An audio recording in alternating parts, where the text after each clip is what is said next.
Hey gang, just some quick footage of my new setup. This takes place in a MIRTHFUL aquifer, so a little bit of a unique setup, but just to kind of show new players how you can take your first 7 dwarves and make them into a grand fortress. So, I've got one miner digging out our first entryway. We're cutting down trees. This is MIRTHFUL. I'm not sure if all MIRTHFUL environments are like this, but mine is incredibly rich forest. I have really no access to fish, but there are wild unicorn for me to hunt and just so much fruit and plant life. As I record this, actually, my population is up to about 40, and I mean, we have more plant and drink than we know what to do with. We trade for our meat and fish mostly, fish entirely. But yeah, here's me just setting up my first stockpile, sending the first mining dwarf in to make an egress into the mountain. And this is actually really interesting in Embark because it is a light aquifer, which means that a lot of the stone will weep water.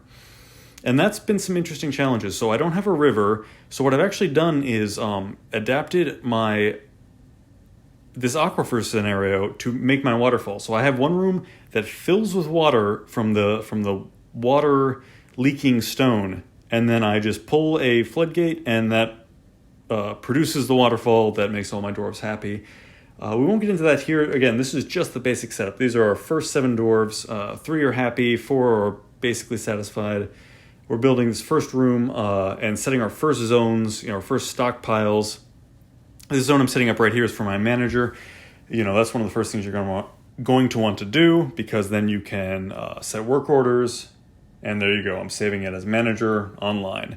Set up your important nobles. At this point, post this video being recorded, like I said, I have about 30 dwarves. My sheriff is set up, and I never played with aquifers. I never really messed with them before, but this was a lot of fun, and it was really, really challenging. So this hill is like a magical, wonderful elven forest, and full of food, but the rock resists being mined.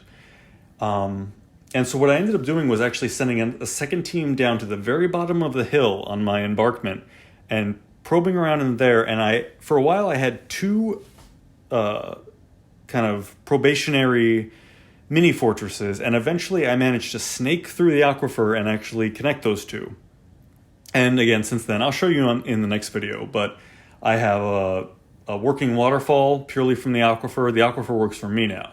I don't struggle with the aquifer. I'm underneath it. We're digging as much as we like, and the aquifer produces water for my waterfall only. It's beautiful, but this is a really interesting environment. It's low savagery, just unicorns wandering around, plenty of good wood and fruit, and honestly, my dwarves, I don't know if it's because this is a MIRTHFUL environment, my dwarves are happier than ever.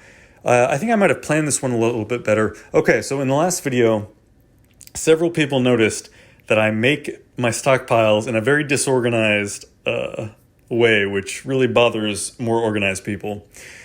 So my strategy for stockpiles is every stockpile that's indoors is set custom, and it will be set as all minus refuse and minus corpses, because those are the 2 things that rot and stink. Those things can only go outside, but otherwise every single stockpile takes everything that will not rot and stink underground. This results in a few people called it a yard sale style. People said it triggered them, and I respect that. And in fact, the reason that I'm starting this new embarkment is because I had to retire my last one because I had about 300 dwarves, and none of them could do any useful work because they were just wandering in these big circuits where they're like, okay, I guess I'll place this bed that was asked to be placed, 3 years ago. And then on the way, they get, something interrupts them because it's a huge journey to the surface or wherever they want to place this bed. And then they get distracted and nothing gets done. And my society was in decline. It was decadent.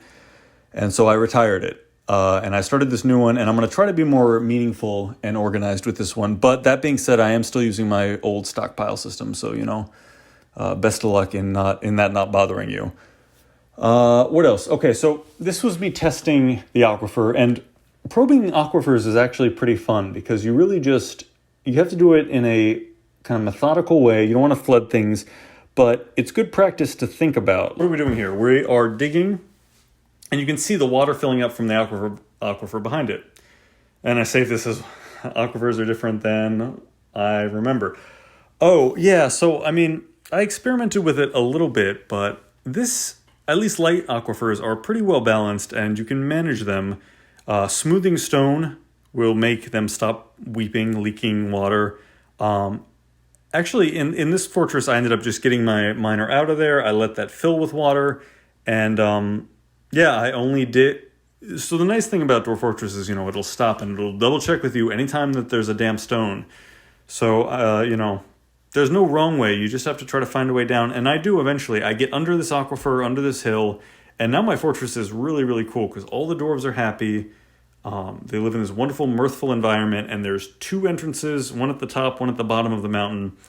And it just snakes randomly around these aquifers, and I feel pretty good about the security of it. And, like I said, I made it work for me. Now I have a room that just floods to supply my waterfall. So, I mean, it's pretty great, and I'm looking forward to this embarkment. I'm going to try to learn from my mistakes. I'm going to try to organize things a little bit better and have, different kind of, quadrants of labor. Because I definitely... My society from the previous... If you look at my other videos, that one from the sand plane... that people mentioned was really disorganized. It did start to spin itself apart around 250 dwarves, where I would put it in an order and it would never get done. It would be on this, it really felt like my dwarves were moving in circles and interfering with each other more than making stuff happen. So here you're watching me struggle with this aquifer. Rest assured, it does work out, and I'll show you in the next video. Actually, this fortress is arguably healthier and stronger than even the last one I showed, and I'm going to try to keep the organization a little better. By the way, anybody, if you see me making mistakes, let me know. A lot of people have left comments and have taught me stuff already. You can be a leading expert in Dwarf Fortress globally and still be kind of an amateur in the Dwarf Fortress community.